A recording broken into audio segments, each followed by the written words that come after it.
Yo, ¿cómo están? It's Wild Down Twos, and thank you for joining my channel. I know we're doing a live thing. It was kind of last notice, a few days notice that we're going to have Shaggy.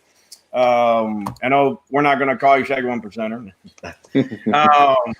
So this show, actually, the name of this show is called The Man Behind the Patch. And a lot of times it's one of my favorite shows because I like talking to bikers because everybody sees the patch behind their back and their history is what's awesome.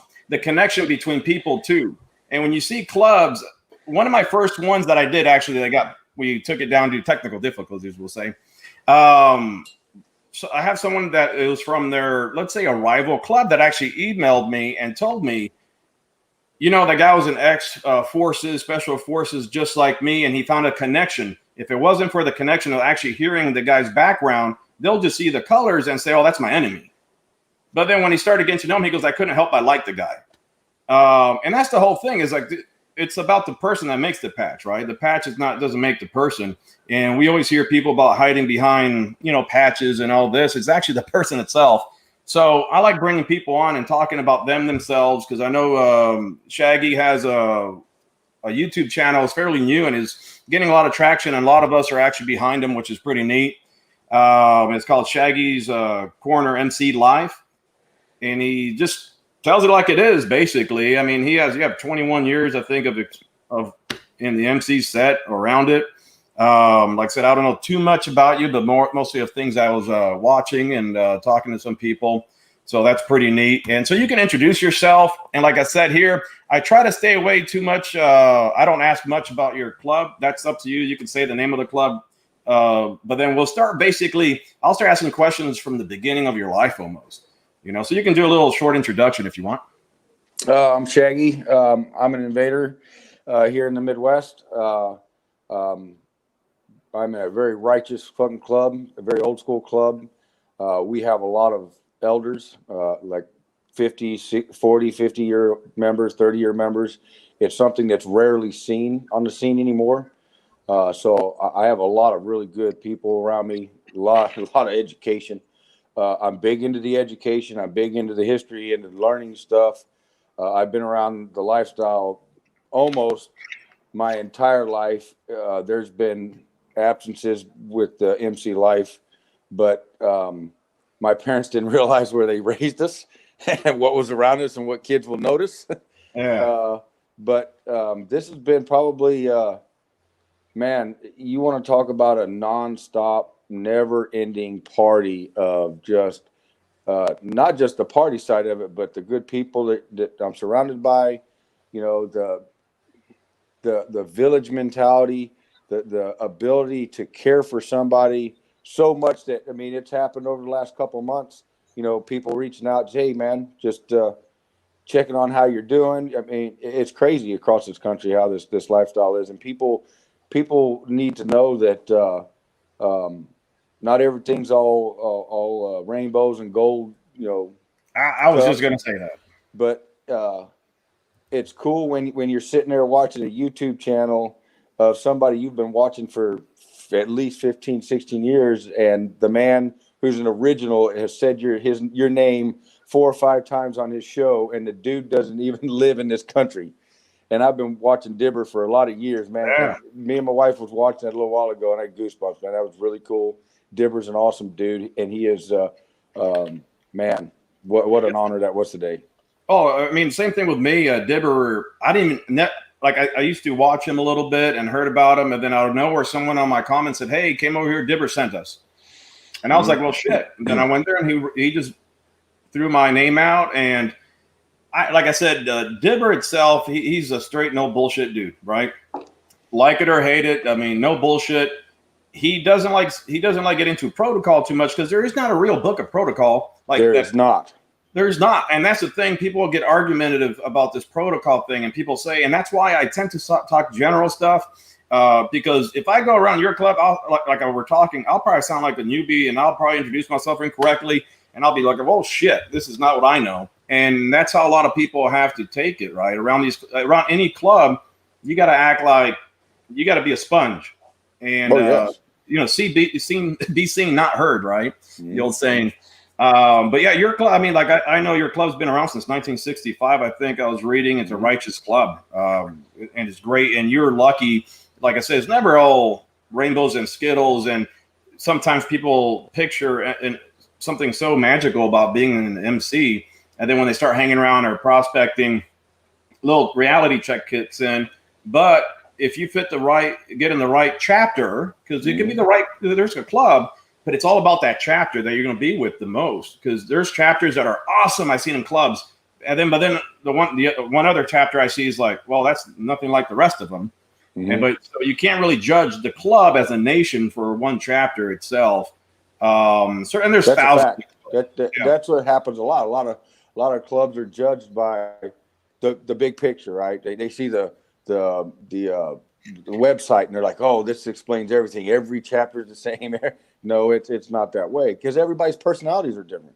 Hell, one chapter president may think differently than another chapter president. So his ideology and his goal and the closeness that chapter has with each of the brothers, they may think one way, whereas this other chapter says, that might be a little too soft for us. That might be a little too hard for us. That might be a little too mainstream or whatever. Let's do it this way. And that's acceptable. That's okay, as long as you're not breaking the core. And a lot of clubs are kind of breaking the core, and you just kind of sit back and go, Yeah, and that's the thing.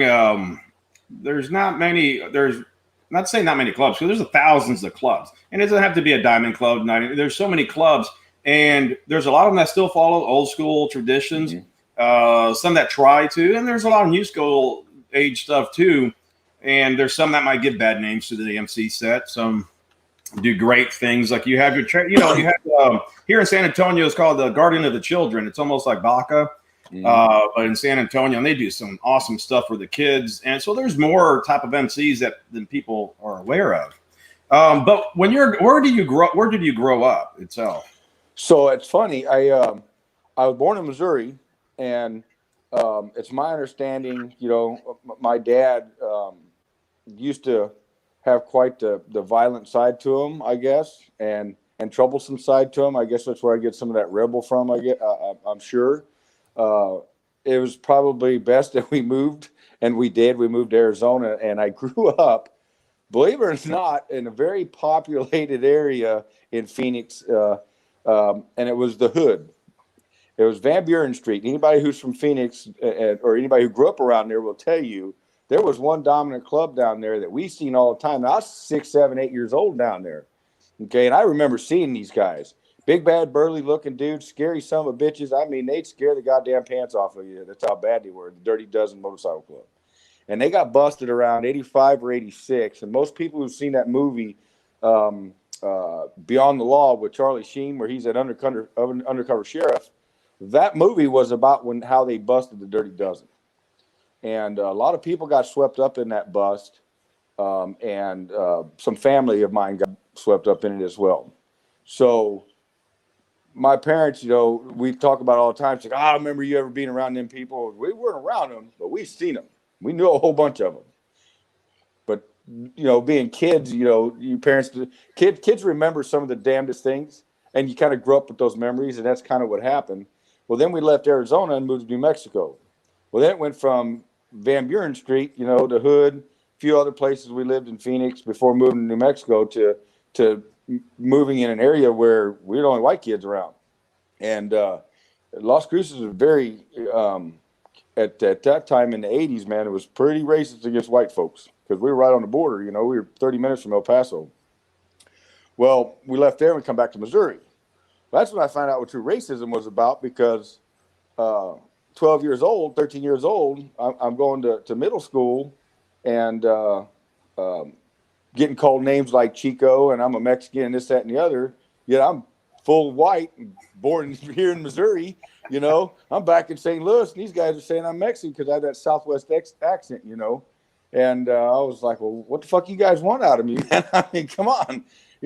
How in the hell are you calling me Chico? I'm just as Irish and white as you are. Well, you're from down there. Oh, well, okay. And then they have a club here called the El Forsteros, and they're very old school, choppers only. And when I was a teenager, there was one that lived not too far from me, and he had this badass chopped out shovel head. And I'd see him just about every morning, either on his way to work or wherever he was going.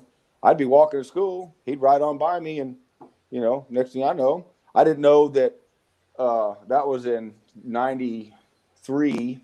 I went into service in '95. I didn't know in 2005 that I would actually be sitting in their clubhouse meeting them for the first time. Yeah. You said service. What branch of the military for the people that don't know? Okay, so I'm going to explain this. I was in the United States Navy. Pause for a second. There's several parts to the United States Navy. I was a ground sailor. I was a Seabee, which we did construction. We did, we flew everywhere we went. I've never been on a ship. I don't have my sea legs. I've never been haze gray and underway. You're not the seamen. We're not. Yeah, we weren't seamen. We were called construction men. That's very clearly, that is a factual thing in the Navy. We had to wear the same goddamn uniforms, but we were haze gray. We were the dirt sailors. We worked a lot with the Marine Corps. Okay. And how long were you in service for? 13 years. Yeah, good. Well, thank you for your service. And then, so when you got out, is it when you got out of the service that you got involved with the MC, or were you just always riding bikes? Or when did you first start riding a bike? Well, when we was kids, we had ATVs, and we tear up the we lived in Phoenix down there. My mom and dad had really come into some money, good job, stuff like that, and they moved us on the rich side of Phoenix, which we thought was a rich side. I mean, shit, we had a 2-story house, a living-sized swimming pool, and we had grass in our yard. We left Van Buren Street. There wasn't no grass. There wasn't a blade of grass anywhere in that trailer park we lived in. So now we've got grass, and somebody showed up with a 3-wheeler, the old bubble tire ones that were supposed to kill you as a kid. Well, we all survived them. We tore Mom's grass up. She beat our ass. We tore it up again. Dad beat our ass. We rode it into the swimming pool. Dad beat our ass. Mom beat our ass. We redid the swimming pool. Kind of shit. We were heathens. I did one video talking about how I was raised in a gang. Well, there's 7 siblings. There's 7 of us kids. And, man, you would talk about loyalty. We were all loyal to each other. We would constantly beat shit out of each other. But if somebody stepped in, we'd stop, fuck them up, go back to fucking each other up. That made life great. But, here and there. But what got me into the MC scene is I'd been around it for so much. I've been catching it for so much while I was still on active duty. And there was this club that I kept seeing all the time. And then my ex-wife and I split. And I went down a really bad rat hole. I went and bought a bike. I was like, fuck it. I'm going to live my life the way I want to. I don't want to go through this bull crap again. And if I died on the way, piss on it. Let's do this. And pretty much from that day forward, I went and bought a bike. It took 3 months and learned how to ride it efficiently enough. Efficiently enough, I could pull out of the trailer park I was living in to go to work without wrecking it in the ditch that was across the street from the trailer park because I kept forgetting to lean to turn, which got me one hell of a road name in the beginning. Yeah, I bet. Yeah, no, my problem when I was riding little dirt bikes. I coming from Miami, you never saw an MC set. Ours was just gangs and more organized crime. So later in life, in the early 2000s, I started riding little dirt bikes and stuff. And the first time I touched from a club actually is the one who taught me how to ride a motorcycle, because I was riding this little dirt bike, and they're like, you got to get on a real bike. And of course, they gave the first bike I went on and could afford was BSA Classic. Oh, the BSA. Little BSA 650cc. And I'm taking a turn, putting my foot down. They're yelling at me, what the fuck are you doing? Mm-hmm. You're going to hurt yourself with that. And that's all I know. I was like, oh, I don't know. So they were teaching me, and they helped me out a lot. So not everybody was around bikes as a kid, right? Different areas. Actually, later on, also, I lived out. You said St. Louis. I lived in a place. You know St. Louis much, right? Mm-hmm. East St. Louis, Sauget. Mm-hmm. I lived down there about Bellefontaine. If you know what I'm talking about, I'm the lightest guy you're going to see there. I'm Cuban Hispanic. Not anymore. It's starting to kind of change a little bit. You might actually fit in a little bit now, but you have to work more at the pallet yard. Yeah, when I was there, I was the only white-looking person there, and the only reason they kind of were good with me was just because I was Hispanic. And my roommate, though, he was from Tennessee. They're okay with him until I left. And then they started messing with breaking into his car, messing around. Other than that, and so I was in a different thing. I was not around like motorcycles, and I just ran into a bar, and I just started seeing people with like little cuts on. I thought, oh, how cute! It's like a little group of guys. And back then, you don't have phones, and you can look up people or what the names are. And I just established a relationship that way. As soon as I saw research that name, I was like, oh shit, that's who they are. That's how it started with me. But yeah, and one of the things that you said is one of the biggest things I noticed, and when I talk to people, that joining a club is actually what got them organized and out of trouble. There's a lot of people. That is a factual statement for, I think, just about every one of us. I'm dead serious. There's people that they're going through a rabbit hole and they never had organization. They never had some type of structure. And a lot of people talk shit about, like, and the MC said, trust me, there's more rules. Everybody says it. That's not freedom. I go, no, there's more rules in an MC than anywhere else. If you want to write free and just not worry about anything, independence is the way to go, which is the majority of people. But there's people that never had that structure, and they actually like that structure because that's the closest thing to a family in a structure that they ever had. And it kept them out of trouble, depressions. They have people there for them. If it's a good chapter, right, they'll be there for you, check up on you, daily messages, right, and checking out, and they feel part of something bigger than themselves. And it makes them get a little pride.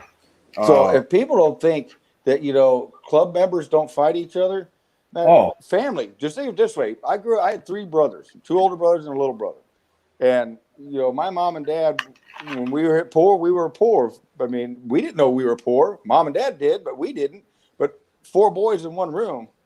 If they don't think the walls ain't been beat out of that fucking house a few times, you're crazy, because we'd go through them a few times. I mean, we'd fight each other. So it's the same way with club life.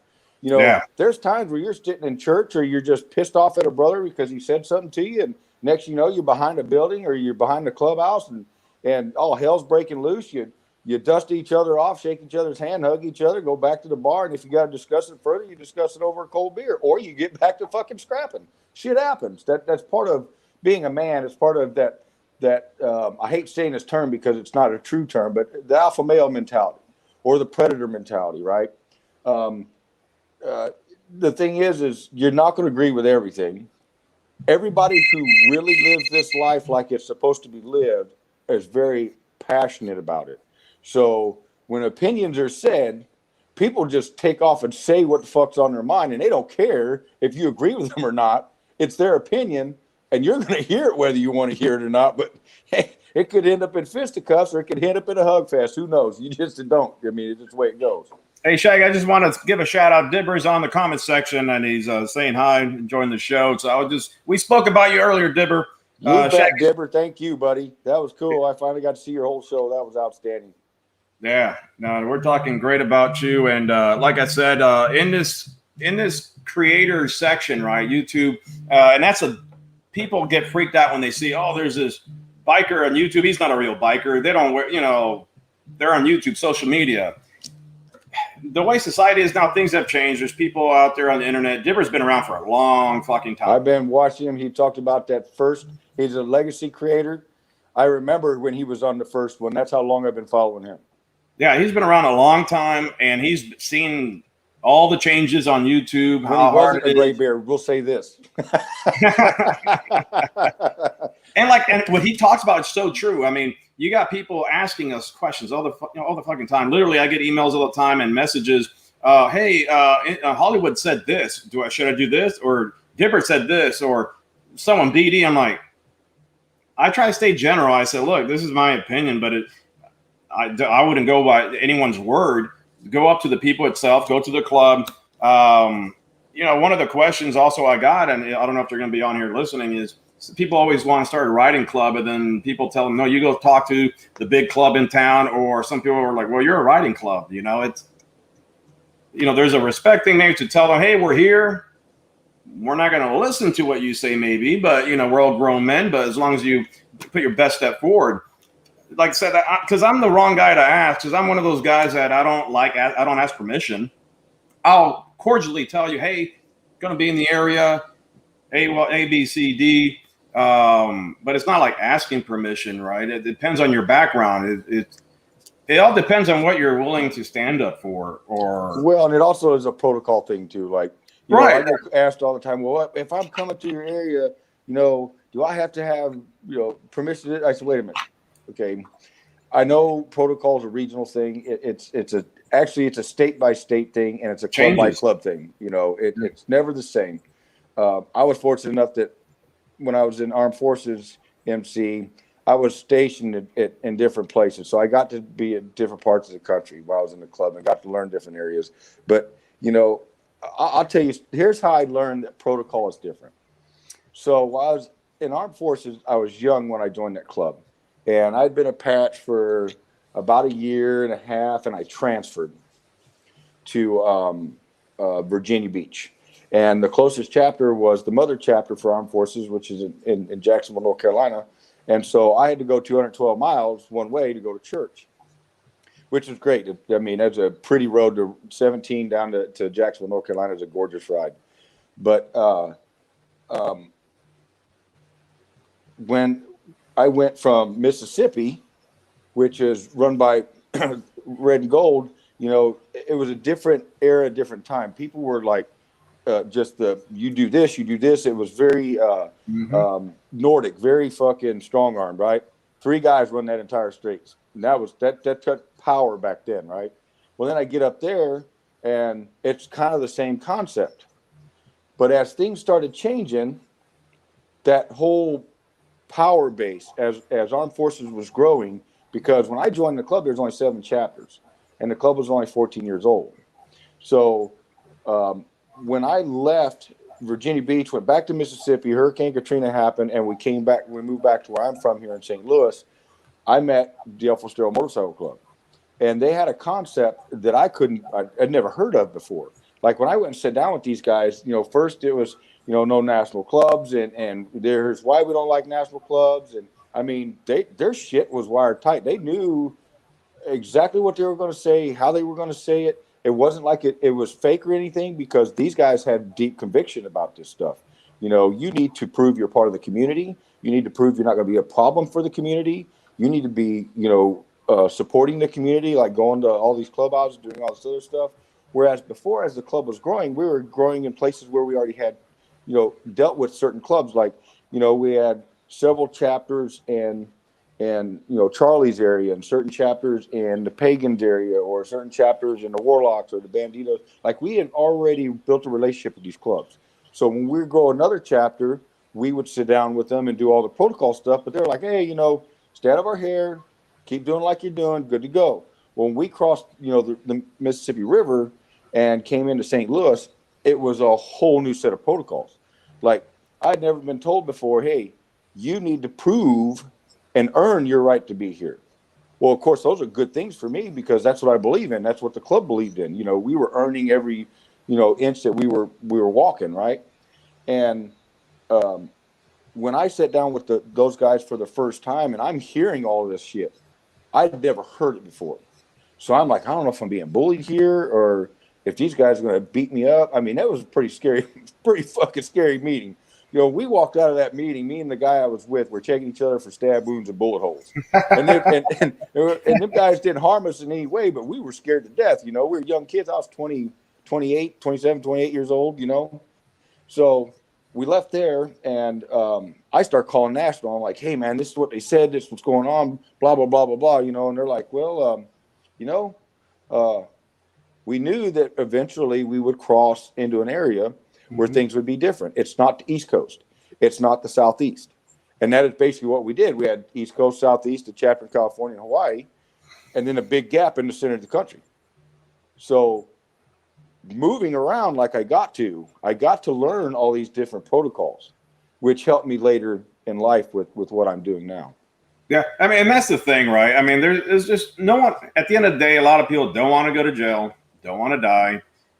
There's a respectful thing to do, and there's a fine line between, you know, people just controlling, or hey, we don't know your club that's coming in here, we don't want any problems, and we want to keep an eye on you to make sure that we don't get blamed for shit that you do. Mm-hmm. And there's all these new clubs that pop out, and they get all about, oh, I don't want permission, and cool, but they don't even want to talk to anybody, and they just want to roam around. But then if they're in bars causing problems, it reverts back to whoever the big club in the area is, that they're going to want, you know, everybody assumes if you're an independent, I don't care if you rob a place and you're an independent with just any little vest, they're going to think you're a biker with an MC. The name of the, you know, people will be throwing, oh, bikers are assholes, bikers this. Same thing with MCs. If I look like if I have a group of guys that have like a little riding club and I'm causing issues in your town, guess what? The police and everybody are going to be getting strict on you guys and everybody. And so I did a video with Hollywood one time, and at the end of that video, I put in there exactly why you have to go to the dominant and sit down with them, and all it has to do with, it's a security thing, and it basically is, we need to know who the hell you are and what you're doing, because if you're out doing just what you were talking about, they're not saying that Joe Schmuckatelli dumbass motorcycle club is out acting a fool. They're going to go, oh, an invader screwing up, or an angel screwing up, or an outlaw screwing up, or, you know, a bandito or a pagan or Sons of Silence. They're going to blame the club that they see there all the time. They're not going to blame this dumbass who's got this brand new patch, because the civilians outside of MC culture don't know how to read. They don't know how to read patches. They don't know how to read clubs. They don't know how to associate the differences between the clubs, and they don't need to. The fact of the matter is, we're adults. We should conduct ourselves as adults. Yes, shit happens, but for crying out loud, man, if you can't go out and have a good time without tearing the fucking bar up, you know, every fight that I've ever been into in a bar, every time I've seen a bar cleared out, somebody has come and aggravated us to the point where we've said, hey, if you don't get the fuck away from us, we're going to handle business. Well, then when we handle business, they're related to everybody in the guy. You always have that liquid courage person in front of his girlfriend that goes, because she may be looking at the bike. Doesn't mean they're checking out the bikers. Maybe she's just like looking. He looks at her, goes, oh, let me prove myself in front of my lady. And then he goes and picks on the wrong person. And then usually the bikers are always like trying to avoid shit a little bit. But then after a while, you just smack them in the teeth, you know. It's always that I wish a motherfucker would attitude. Yeah. I like joking around. I look serious a lot, but I play pranks. I joke around a lot. People see because I'm a big dude, this and that. I go, no, I look serious, but I'm not. But then I have a friend who is that guy. He's like, I hope a person steps on me. I hope a person, and I'm always like worried when in a packed place, he gets bumped on. Here we go. You know, we're gonna get in problems. Or not, you're gonna get poor Salty and Sprinkles here. He's on the comment section. He's a president of a chapter of a healthcare motorcycle club. So they're nurses, EMTs, paramedics. I don't know if there's doctors. No, a couple of those clubs like that. Yeah, so great clubs, and but same thing for what other people do. They'll be looked at as the bad bikers, and they're healthcare. You know, these guys are and women are just having fun. Civilians, or what I refer to as civilians, or other bikers that aren't patch wearers, we'll say clubbers and then non-patch wearers. Okay, they're just like non-patch wearers are just like the police. Okay, the police don't care what color you are, which you know, mocha, brown, white, green, it doesn't matter. And civilians don't care what color you are, or what you're wearing a patch. And to them, you're one of 6 or 7 clubs or whatever they see all the time that's ever made the news. Okay. A lot of what comes out of, I've been accused of being a Hell's Angel before, and I was in a 99% club. I've been accused of being a renegade when I was up in Virginia Beach, and their colors look nothing alike. Nothing. I've been accused of all kinds of different patches, but the one I was wearing. Yeah. And it wasn't because I was doing something wrong. It was because some youngster or some middle-aged person didn't know how to associate which patch with what club. And, you know, that's the 1%ers and the dominants in their areas. That's your concern.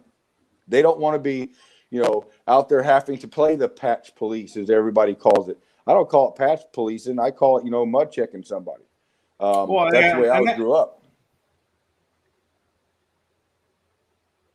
Yeah, no, and that's one thing that a lot of guys, there's a lot of words and there's people out there about patch police, patch police, patch police. And like I said, there's a fine line because I'm in that point just because of the background I grew up around, the club I was around. They didn't ask permission at that time back then. That's what made them who they were. But for the majority of clubs, not 99% of bikers in general, even some of the MCs should be in riding clubs, right? Mm-hmm. Majority of people should be in riding clubs. a small group. That's why it's like a small percentage of people in MCs. Even though we look like we're huge numbers, independents rule the whole biking community. Really, it's a whole different lifestyle, right? There's a lifestyle, and then there's just I'm a biker, but I just ride myself, not entertain. Well, see, my opinion about the whole thing is motorcycle club life, whether it be 1% all the way down to your OMCs, your 99%, your old 3-piece patches, 2-piece, 1-piece RCs, all that. It's not for everybody. Like I keep hearing guys say all the time, "Oh man, everybody just wear patches, do whatever the fuck you want to," and this whole stigma will go away. The 1%ers will go away. Nobody will care anymore. The whole thing is being in this lifestyle is an earned thing. It is a rite of passage. It is, about taking those steps and wanting to be involved in something bigger than yourself. It's about, the freedom that comes with that brotherhood, man. It's that all the time I served in the military and all the things that I've seen, there's nothing that compares it. Nothing that compares it to like MC Brotherhood. The military is a good start for it because we understand that brotherhood. We understand that, life or death bond that you have with these guys, especially at wartime. But when you're sitting there with your brothers in the club life, you have that life and death moment every fucking mile you ride together. You don't know if somebody's going to run you over. You don't know if you're going to be too drunk and run into each other. You don't know if you're going to high five each other past, whatever. I mean, the fun shit that we do, but that's the lifestyle we live. That's at razor's edge we live. That's that love of riding our motorcycles, our love riding next to each other, our love spending that time together. And people don't understand that this lifestyle isn't for everybody. You have to carry yourself a certain way. You have to be a certain type of human being, and you have to be amongst all things, selfless and righteous towards your brother. And people can't get those two things together because they're too worried about what other people think of them. I don't give two fucks what people think of me, but I'm going to be righteous to my brother, and I'm going to serve him because he is my brother, because I know he's doing the same thing to me. And everybody thinks that, hey, man, I throw on a patch, I immediately have that. No, you don't. No, you don't. You have to learn through the hang-around process, learn through prospecting, learn through that first couple of years as a brother. It's a motherfucker for guys' first couple of years in the club. Why? Because they're learning how to, combine everything they learned as a prospect, and then they're learning how everything works internally in the club, and then they're building from there. And then, you get guys, that have been in the club life forever that are now doing these creator channels, right? That are righteous, and they're doing giving out that good intel and good information about just the fun parts of being in a motorcycle club, even some of the bad stuff too. But the fact of the matter is we're not putting any spin on it because there is no spin to put on this lifestyle. Matter of fact, there are times where it's so fucking boring that I've wore my thumbs out from just twiddling my thumbs. That's so true. And one thing, a good friend of mine, he's in a club out of Florida. Him and I became good friends through the NCOC. And we were talking here a couple weeks ago, and he said, they need to do another spinoff of Sons of Anarchy, except do it off of real club life. And I said, man, that would be the most boring show on TV. And he goes, well, you're not the only one to say that. I said, well, let me tell you like this. It'll be so boring because being in a club and sometimes being a 1%er is so boring, but we have epic moments that would really it takes 6 seasons just to get to that epic moment, because that would be the only epic moment we'd be able to allow to televise. Yeah, no, that's so true. I mean, and the biggest thing is when people, it's really hard, right? Because it depends where you live, is actually being around the right club for yourself. Because if you don't mesh with people, not everybody's going to get along in the club, in the chapter itself, but there's sometimes you don't get along with, like, you don't connect with anybody. It's not going to be a fun road at all. No one's going to be, it's going to be half-assed. They're not going to treat you like family at the same time hard on you. There's a difference. If I know that these guys care for me, but they treat me hard as fuck, I respect that and I'll work hard. But when you that's why young guys don't simply make it through the first couple of years, because they don't realize that they're going through that rite of passage, which is getting, earning their bones. They're being run like a government mule. They're being really tested, because you have to do that. as a prospect, you will do anything you're told to do, which is part of prospecting, right? Yep. Prospects, very few prospects will say, no, I ain't doing that shit. Okay. So as a brother, now you have that freedom to say, nah, man, I ain't doing that shit. Well, then you got a brother in your face going, oh, I bet you will. You know, why are you riding me so hard? Well, we're going to test it. You think like we say in my club all the time, everything's a test. Okay. Because you never know when that test is going to come out to pass or fail, man. I mean, it's just the way it goes. Yeah. No, Hollywood actually said, I wish there was more emphasis on history of the scene itself. Maybe then a lot of people would understand the traditions and not only clubs, but what it means to be a biker. And that's so true. A lot of, like you said, a lot of creators, not to say a lot of creators, but there's creators out there and stuff that might put things out. And it's more for viewership. What the Sons of Anarchy crowd loves to watch. But maybe some of the boring stuff, like it could be the history, which I find fascinating. Watch, especially of a club itself. Let's say even your club. Me learning your club history, I love that, right? Because then you see the more in-depth tells of the club, how they got there, how they grew, and knowing history itself for a club is very important, right? Because you know what failed, you know what worked. Mm-hmm. And other chapters of clubs see that, and if the clubs that do well and have strong traditions like yours, they saw what failed. They saw what worked and what worked for them because they know history. They follow traditions and they follow some type of protocol. There's all this thing about protocol talk, but there has to be some type of order in order for things to work, or now it's going to be like the wild, wild west, where some parts are already becoming. So for me, when it comes to the traditions and stuff like that, and it comes to history, I'm kind of stuck on the fence on that one because I could go either way. With me, you know, I thought I knew a lot about the Invaders when I joined them and found out I didn't know nothing about them other than they were great to hang out with and great to party with, and they had good people. I like their tradition of if you want to know about the Invaders Motorcycle Club, you join the Invaders Motorcycle Club. Yeah. And I grew up back in the day when I joined Armed Forces. If you wanted to know Armed Forces history, you joined the Armed Forces, and same way with all the other clubs. And that's what kind of kept it so, you know, mystique. That mystique was around it, that nostalgia, like, ooh, you know, this guy's got a secret. When you get in there, it's like, really? I waited all this time to learn this shit. Come on, man, give me something good. You guys rob banks? You guys really deal all these drugs? Do you guys really shoot all these people? And they're like, no, dude, what have you been reading? It's like finding out someone's cool road name was nothing really cool to begin with. You're like, really? Yeah. You should have lied to me and told me a better story. Yeah. It's the same thing. Dude, here's the great thing about road names is I finally met somebody called Tank, right, that it actually fit him. Like I was at the Colorado swap meet, and if you've ever been to that thing is amazing. And we're going around where I'm a prospect, and I'm with one of our nomads, and we're walking around. And we meet this club, and I know a lot of these guys from this club from years. And this dude, I introduced myself, hey, Firefighter so-and-so, and he says, well, I'm such and such club. My name's Tank. And I just stopped and looked. His goddamn arms must have been 30, 40 inches round, man. That's the biggest goddamn arms I've ever seen in my life, man. And the dude's tatted from his neck down. Nicest, sweetest guy, man. He was cool as could be.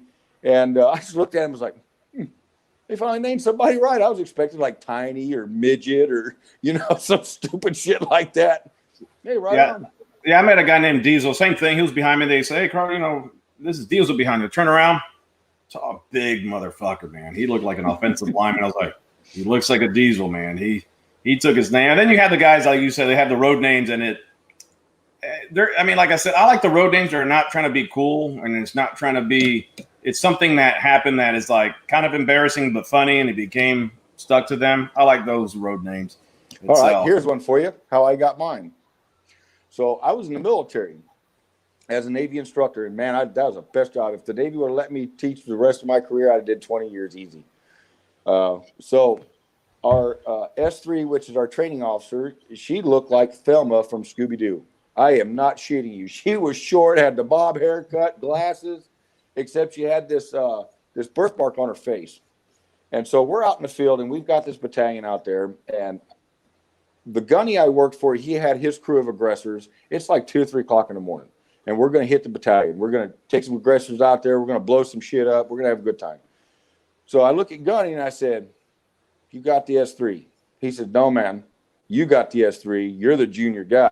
I said, "Look, Gunny, you're the senior enlisted out here. You got the S3. No, you got the S3." And before that goddamn bus stopped, we're coming into the woods, lights out, darked out. The bus hadn't even pulled the fucking air brakes. I think it was still rolling. He got his people off there, and I got stuck with it. So as we're romping through the woods, he's got a pair of night vision goggles, and he's watching me. And he said it was like watching a Scooby-Doo cartoon. I'm walking, and she's like in tow. He said at any moment she could have jumped in my back pocket. And I hadn't joined the club yet. That was about a year before I joined the club. And he said, "Man, you're now Shaggy." And I said, "If you call me that, I'll beat you with a baseball bat." And it stuck ever since. And I've been Shaggy for 22 years now. As soon as you tell someone not to call you that, you know they're going to call you Uncle Shaggy. And yeah, I already saw some hashtag Uncle Shaggy earlier. So. Oh man, they're all digging that from that very first show we did with Black Dragon. I'm like, oh fuck, here we go. Yeah, they come up with their hashtags. Someone came out with mine, just get wild, right? Hashtag get wild. I was like, okay. And then I don't know. It's like someone brought up about any type of things happening on YouTube and creators going back and forth or something like that. I don't know. I stay out just like a regular club thing, right? You just stay out. It's none of my business. I don't get involved with anybody. It's frivolous, and it makes our lifestyle look childish. You know, like Dibber was talking about the MC Pants party. That was a shock. Well, the party pants, yeah, party pants. Okay, I'd never heard of that. That is probably one of the asinine things I ever heard of, and it goes back to one of his commenters said was it's childish.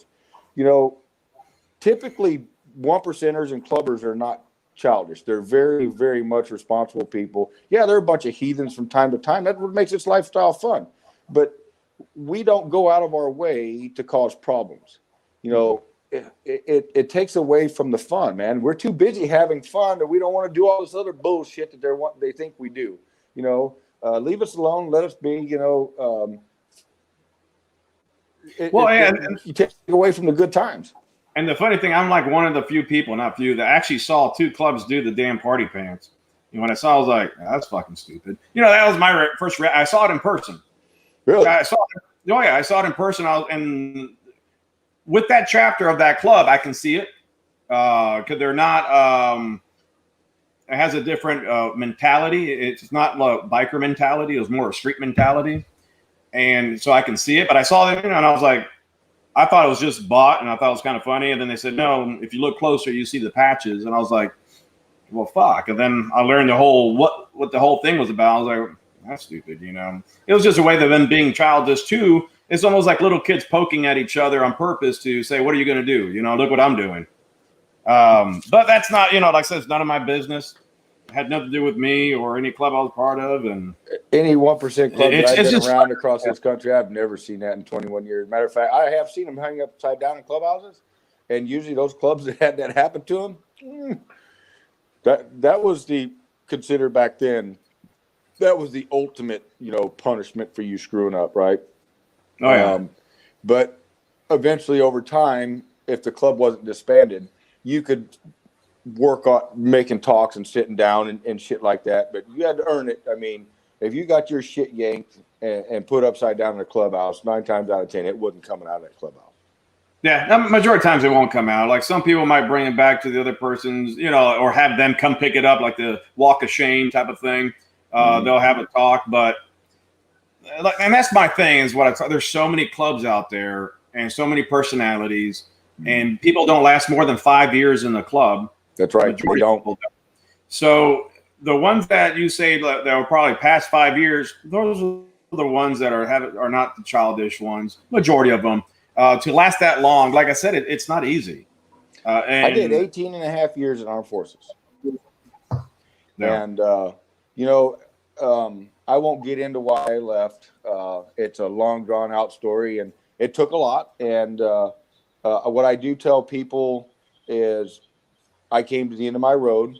They came to the end of the road. We left on good terms, and we still communicate and talk with each other, and I'm still close with a lot of those guys. Where I'm at now is home. I'm happy. I have my passion back that I had lost. I have good people around me. And I had great people around me, in armed forces, but those people helped me prepare me for where I am now. And the people who kind of put me under their wings here um, uh, are just elevating me every day, make me a better brother, make me a better person. My club is very much about brotherhood, very much about riding, very much about, the loyalty aspect of things.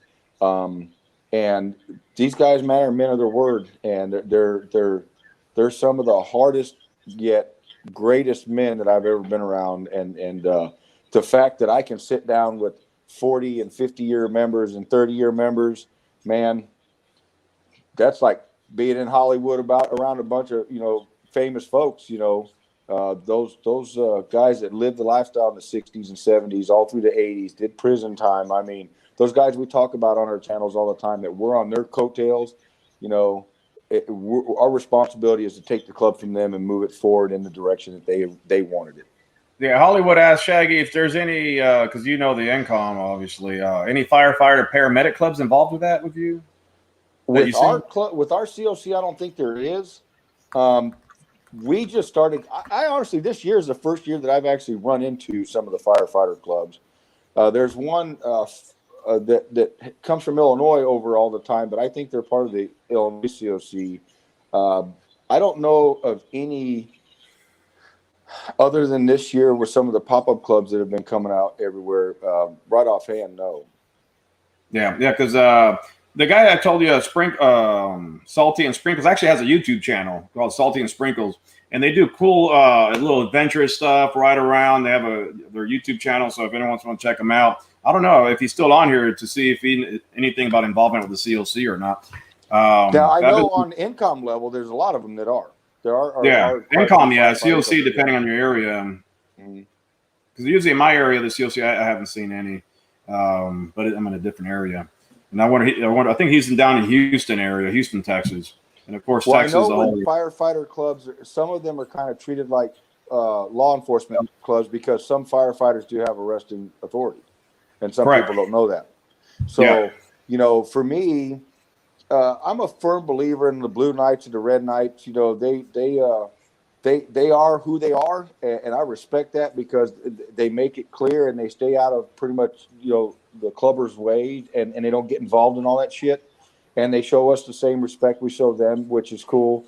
It's all these other LE clubs, these other firefighter clubs that they don't want to be genuine. They don't want to tell the truth.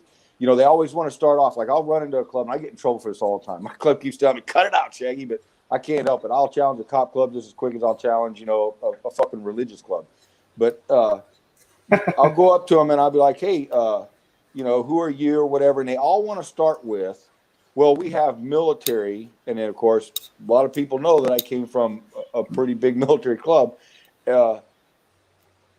Well, then you start challenging them, well, military, well, who you talk? Well, we also have law enforcement. I'll be like, end the conversation, turn around and walk away, Well, why don't you want to talk to me no more? Because you're a fucking cop. That's why. I don't talk to the police. Yeah. And well, those are the ones that walk, like I said, they're trying to arrest you during the week, and the weekends they're trying to party with you. You can't be Barney 5 Monday through Friday and then, Outlaw MC, and what's their loyalty to? What's the loyalty to in general, right? And that's it's so muddy waters. I can't trust. I just don't. My trust level is low. Salty, he says no police in his club. So we used to something. I guess you popped off, but I'll continue. Okay, so Salty says so we used to something in 2015 in Texas changed that. Okay, that sucks. Shaggy will probably, I see him popping back in. Let me throw you back in there, Shaggy. Man, I love this StreamYard. It does its stuff shit. I'll blame it on you. At least we're not echoing. Guy. I'll take the blame. At least we're not echoing. I told you, man. I like fucking with BD, man. I put little things there just to get him going. And when he starts answering short one word answers, you got him. You got him. And that's what I tend to do in my messages with him. No, he's funny. Yeah, no. The club scene itself, I know everybody. I like focusing, like I'm trying to twist it so it doesn't sound wrong, like so, because I know on your channel too, we get questions and there's things that we're not going to answer. And some people say, you guys are talking club business. No, we're not. I mean, the shit that we do talk about is on the internet. It's everywhere. It's not independently. It's generalized. What someone else does, another club, I don't give a fuck about. That's your. If you want, you walk up to the club and go talk to them. You know, that has nothing to do with me, with anybody. Same thing. How do you, you know, if you have to teach someone how to go talk to meet a club, I mean, it sounds silly to a point, but some people are nervous. You know, they don't know if they're, because there's so much crap on YouTube that scares the fuck out of people. That, oh, like Shaggy's 1%, he's going to punch me in the teeth if I introduce myself wrong. No, they won't. You know, it used to be that way. It used to be, but not now. Not now. It's different. There's so many cameras and there are people that if I stick out my, you know this, right? I stick out my hand to you first, and you're going to look at my hand and look at me, and like that look, who the fuck are you? You know, I haven't gotten that. Yeah, I have walked up to 1%ers, you know, when I was in my former club, stuck my hand out and literally got the whole up and down, you know, like, who the fuck are you and why are you standing in front of me, you know, type of thing. And I would always, you know, everything's about how you carry yourself too, right? So first thing that every prospect is taught, and I certainly hope it's the same across the pond, Dibber, but is how to stick your fucking paw out there and how to properly introduce yourself. That solves 9/10 of every problem. Except there's always that 1/10. You always find that one dude who is on security watch. He's not being a dick. He's being security.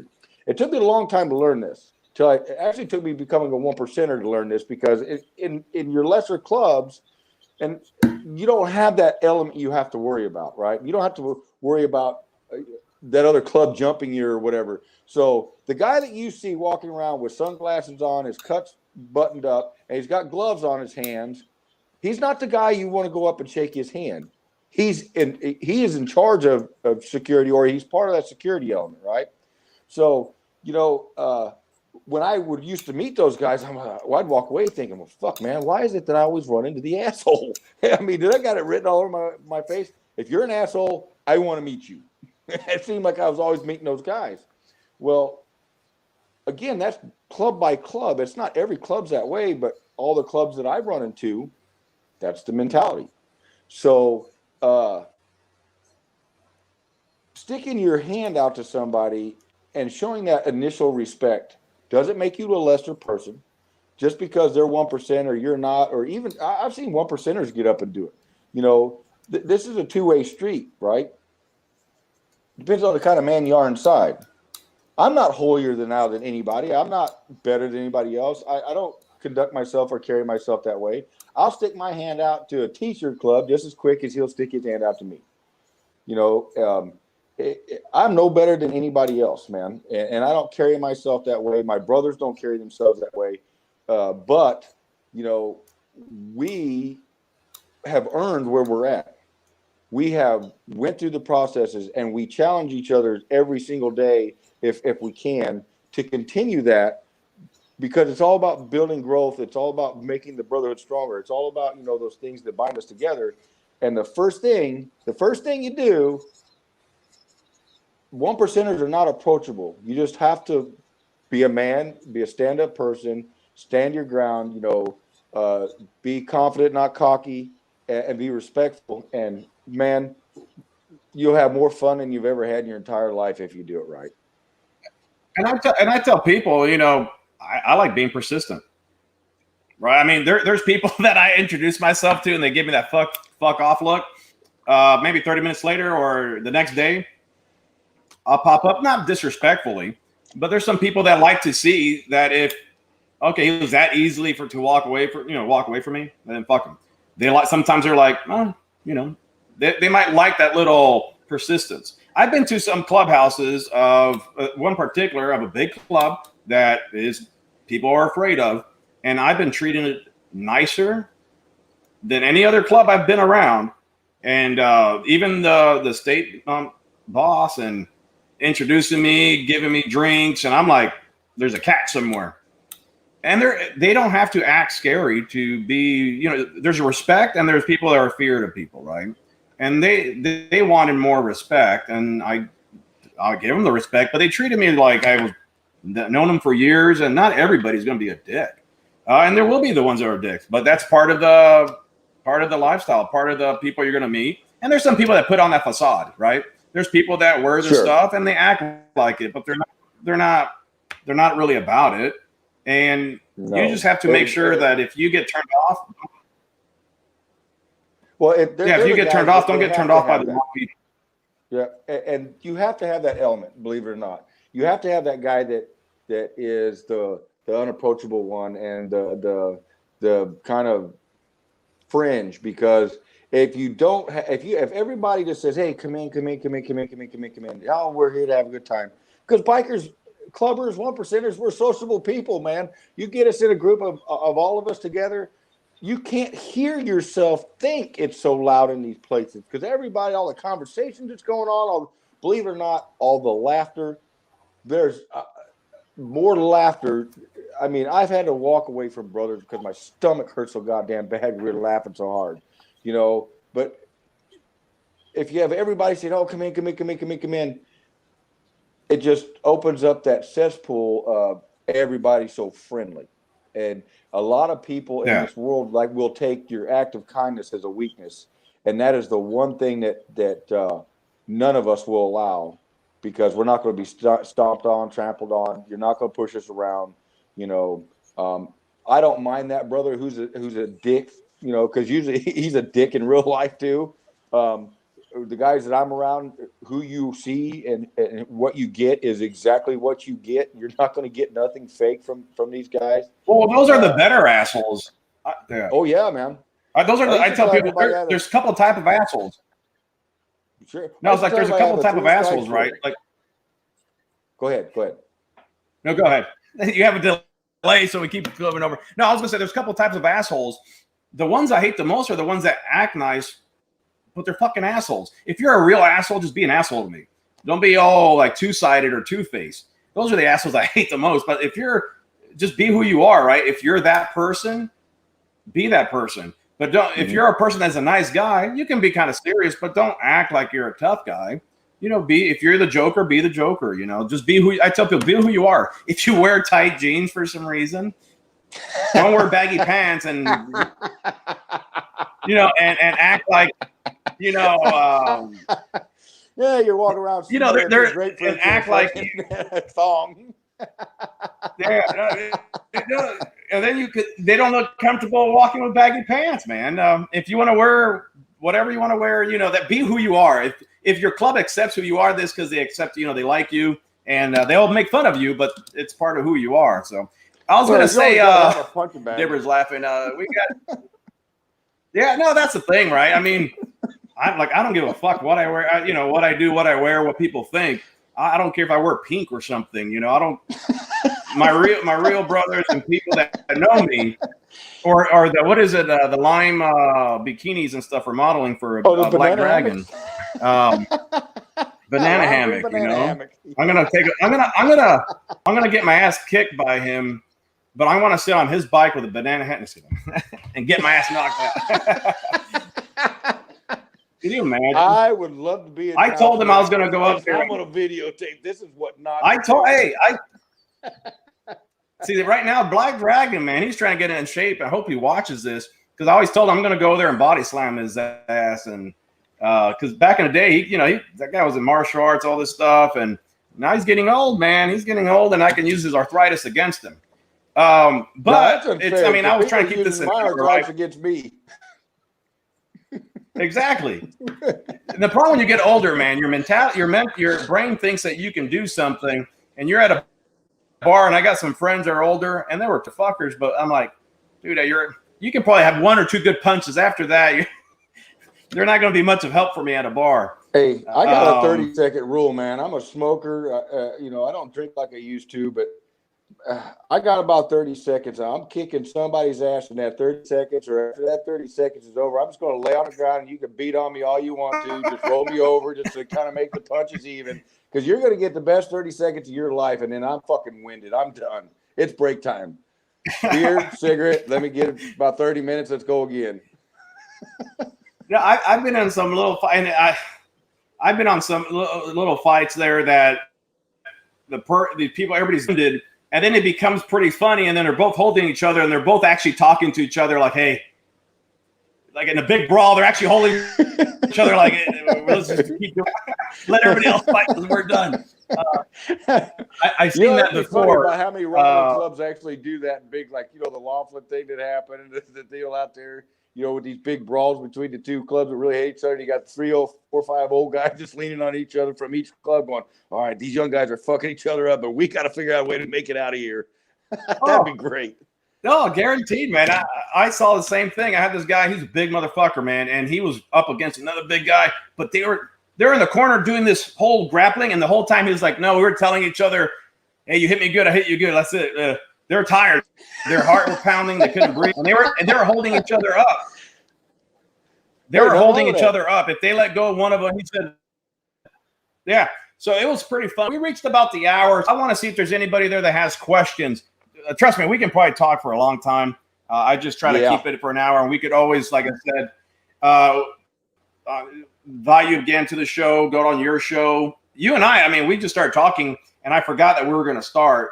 And I was just getting ready just into stories with you, and I was like, "Oh shit, we got 4 seconds." So we can keep talking forever, and which I love.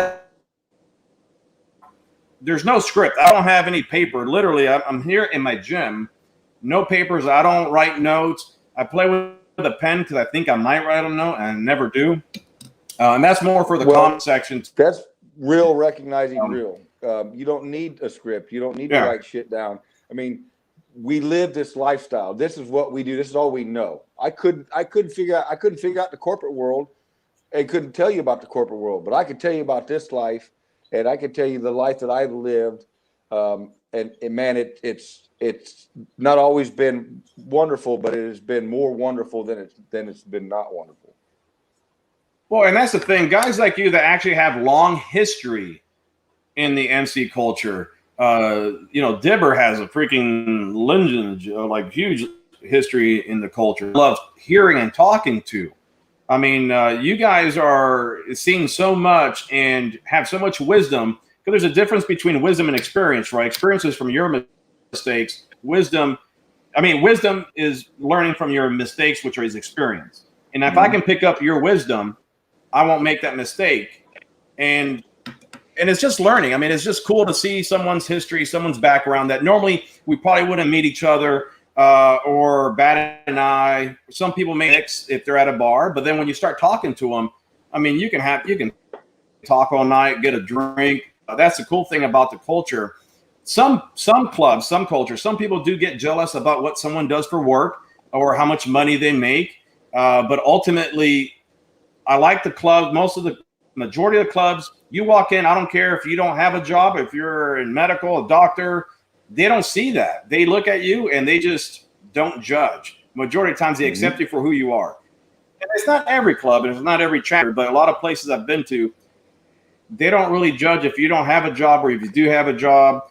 Everybody has struggles. I had struggles early on in life, but then I succeeded because there's a fork in the road in my history. And I was going a wrong route, and I chose to the right way, luckily.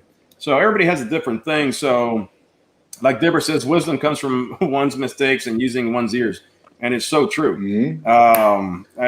Dibber probably has a shitload of arthritis. I'll push him over the damn little 6 bike. Yeah, but he's got a lot further to swim than what you had to get to the United States. Dude, I love he has a video of that's the thing though. It's hard for him to come over here, so I'll hold the shit. No, but he has the cool ass.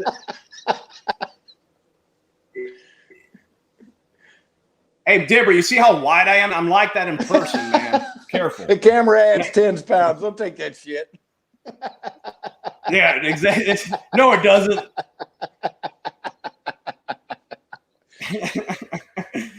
I keep trying to fit in this. There we go. I'm going to go back here. He's wearing a medium. What is the salting sprinkles as being in healthcare? This is an extra large. No, it's a large. It's a large. He's a 300-pound guy wearing a fucking small shirt. It's a medium. I shop at Baby Gap. Oh shit! Well, towards so business, they used to have Dibber does some cool ass videos in Israel and shit, man. He travels, and that's what I like is seeing the culture from different countries and how people relate, don't relate. And same thing, like what he talks about is, I don't know what happens in the UK or the MC set out there or in Israel when he went to Israel, and how people run things in Colombia. My old chapter had it play Colombia, Malaysia, Mexico. So I was more of an international club, and it was just so different everywhere. And the way they get their patches, how they have them made, it's not.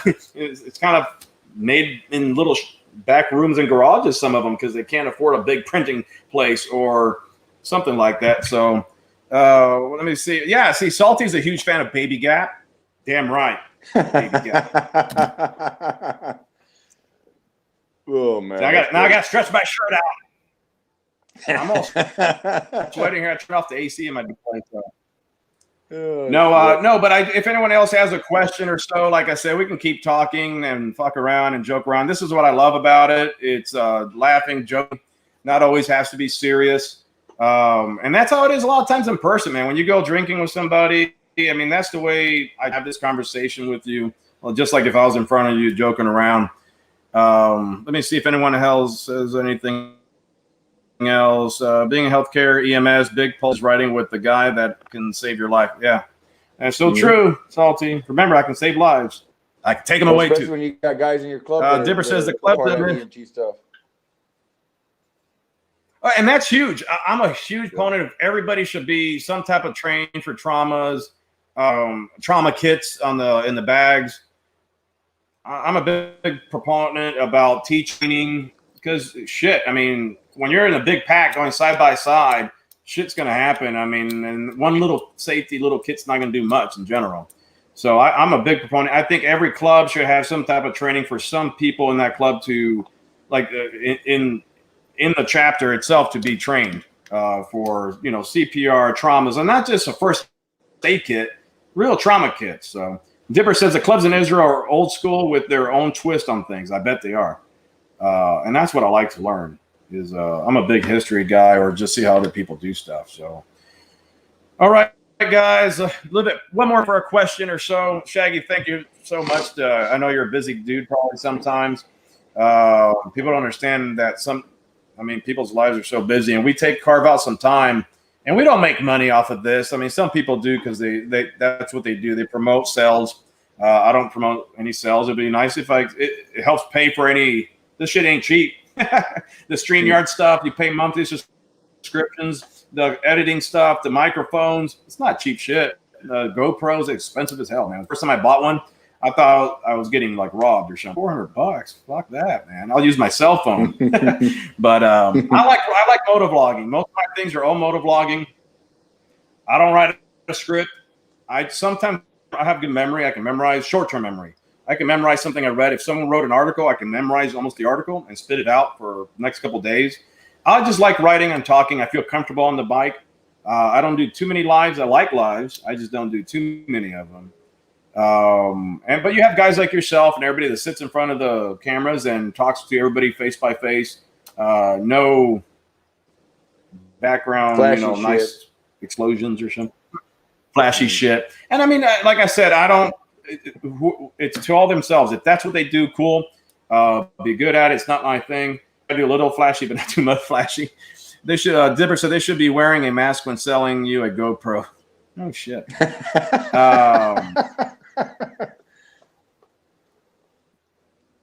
I'll love to have everybody. I'd love to do a round table like in person. That'll be my cool, yeah. My goal. My goal is to do like a meetup like once a year. We all ride somewhere to someone's place and actually have a sit down, make it like a weekend thing. And I think that'll be cool as fuck. And see who really rides. Motherfuckers. See who really gets on the bike and rides. Everybody talks all this shit. I'm the one riding every fucking day. I got one out there that all right, man. 100,000 miles on, so I know I ride the piss out of that thing. I bought it brand new. Yeah, no, I transitioned to I rode every day, but even though I took my car to work, I still got home and rode my bike somewhere. But then I transitioned to I ride my bike every day now for work, and my car I leave it for my girlfriend, and if we have to take multiple people in bags or something, I'll just use it. But now I just use the bike for everything, rain or shine. I just that's my little space before work and after work to feel stress relief for me. Even traffic and stuff. Yeah. All right, guys. Well, till next time. Hopefully we do this again. I know we will. Do you have anything else you want to say before we let good people go?